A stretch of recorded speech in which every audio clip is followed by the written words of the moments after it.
ibunda Nabi ketika beliau berada di Abwa. Al-Abwa yakni Al-Qarya bainal Makkah wal Madinah. Abwa itu satu desa yang berada di antara Makkah dan Madinah. Sebelum beliau wafat, beliau bersyair. Apa syairnya?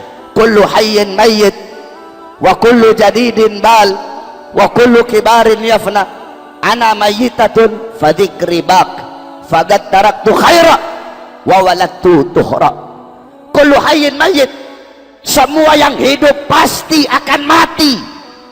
Ayat Al-Quran sudah bilang, kullu nafsin dha'iqatul maut, setiap yang bernyawa, yang berjiwa pasti akan mati. Kullu man 'alaiha fan, segala sesuatu yang ada di atas bumi pasti binasa. Kullu syai'in khaliqun illa wajha, segala sesuatu zat, wujud, bentuk apapun akan hancur kecuali Allah. Yang tua mati, yang muda mati, yang kaya mati, yang miskin mati, yang sehat mati, yang sakit mati, semua pasti mati. Wa kullu jadidin bal, segala sesuatu yang baru pasti akan usang. Pakaian barumu tidak akan baru selama-lamanya, rumah barumu tidak akan baru selama-lamanya, mobil barumu tidak akan baru selama-lamanya, daun-daun yang hijau tidak akan hijau selama-lamanya, akan ada saatnya dia menguning dan dia menjadi gugur. Saudara-saudara, semua yang baru pasti usang. Wa kullu kibarin yafna, semua orang-orang tua itu hancur, semua orang tua itu binasa. Ana mayyitatun, aku nantinya mati, aku nantinya jadi mayat. Fadzikri wa dzikri bak, walaupun aku jadi mayat tetapi mengenangku akan abadi selama-lamanya, mengenangku akan kekal. Kenapa? Faqad taraktu khaira, karena aku telah meninggalkan kebaikan. Apa kebaikan yang ditinggalkan oleh beliau? Nabi Muhammad.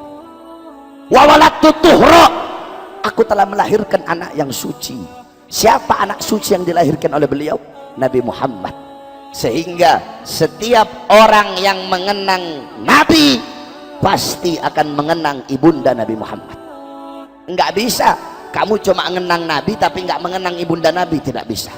Tidak bisa. Setiap orang yang mengenang Nabi tidak bisa dilepaskan dari kenangan ibunda Nabi. Setiap orang yang mengingat Nabi tidak bisa dilepaskan daripada ingatan mengingat ibunda Nabi Muhammad SAW. Cuma kurang ajarnya Wahabi begitu. Wahabi bilang bapak ibunya Nabi dalam neraka.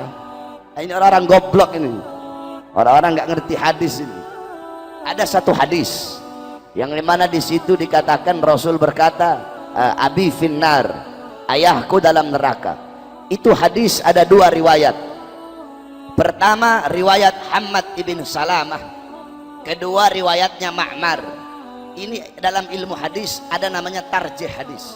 Tarjih hadis itu di antara dua hadis itu nanti dicari tahu mana yang paling rajih, mana yang paling kuat.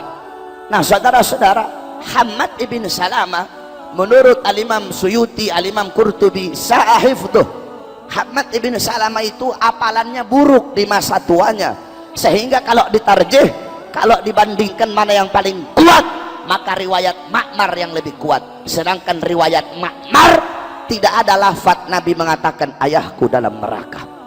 Saudara-saudara sekalian yang dimuliakan oleh Allah, bapak ibunya Nabi, beliau berdua adalah ahlul fitrah. Ahlul fitrah itu siapa?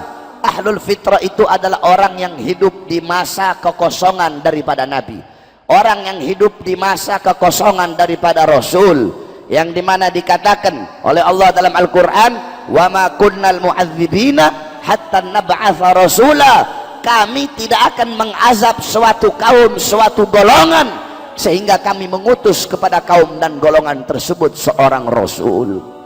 Nah bapak ibunya Nabi hidup mereka di masa kekosongan para Nabi, kekosongan para Rasul, dan ajaran akidah yang mereka anut adalah ajaran dan akidah Ibrahim, millata Ibrahimah hanifah muslimah wa makana minal musyrikin. Wahabi pakai kata-katanya Imam Hanafi. Loh, Imam Hanafi bilang kok dalam perkataannya, gaulnya Imam Hanafi. Apa gaulnya Imam Hanafi? Inna aban Nabi sallallahu alaihi wasallam mata kafiran wa Abu Talib mata alal kufri. Goblok, ada satu huruf yang kamu hilangkan di situ. huruf mim, mim nafi, mim yang berarti tidak, itu dihilangkan sama mereka. Harusnya inna aban nabi ma mata, tidak mati dalam keadaan kafir, dihilangin manya jadi mati dalam keadaan kafir.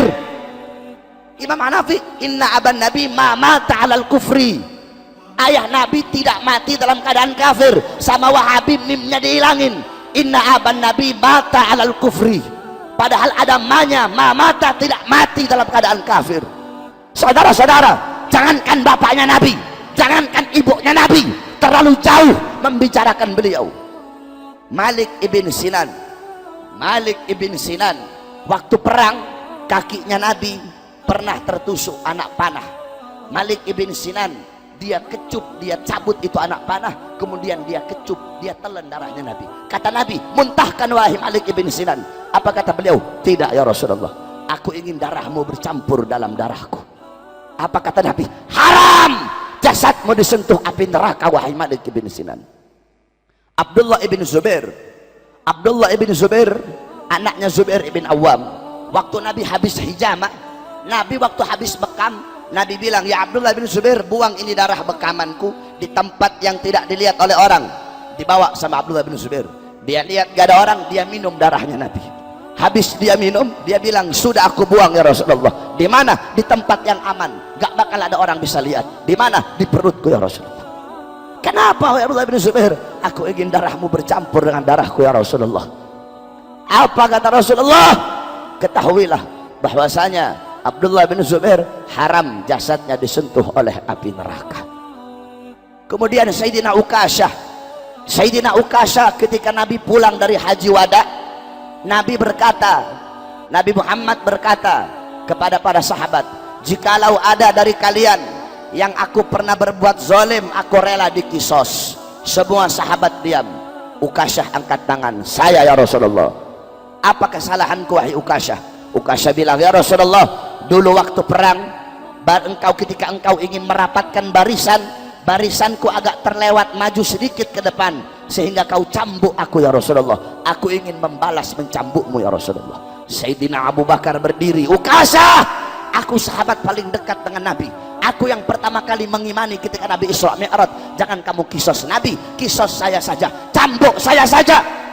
Sayyidina Umar berdiri, Ukasyah, aku penggal kepadamu, jangan kau kisos jangan kau kisos Rasulullah, kisos saya saja.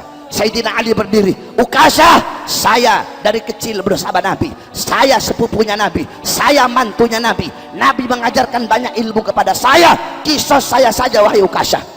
Nabi bilang, diam kalian semua. Wahai Bilal, ambil pecut, ambil cambuk yang biasa aku buat untuk merapatkan barisan. Pergi Bilal ke rumah. Assalamualaikum. Pintu rumah dibuka oleh Sayyidah Fatimah. Ada apa wahai Bilal? Rasulullah memerintahkan untuk mengambil cambuk. Untuk apa wahai Bilal? Ukasyah pengen mengkisos Rasulullah. Apa kata Sayyidah Fatimah? Wahai Bilal, bilang kepada Ukasyah, aku putrinya Nabi, aku darah dagingnya Nabi. Kalau dia mau kisos, biar dia kisos aku saja, asal jangan dia kisos Rasulullah. Tetap diambil itu cambuk, dikasih kepada Ukasyah. Kata Rasulullah, ayo, ayo wahai Ukasyah, kisos aku. Kata Ukasyah, ya Rasulullah, dulu aku dalam keadaan tidak pakai baju, jadi kalau kamu aku cambuk pakai baju nggak adil ya Rasulullah. Buka bajumu ya Rasulullah. Sahabat makin marah. Rasulullah buka bajunya. Ketika dibuka bajunya Nabi, langsung Ukasyah peluk dan langsung dicium perutnya Nabi Muhammad.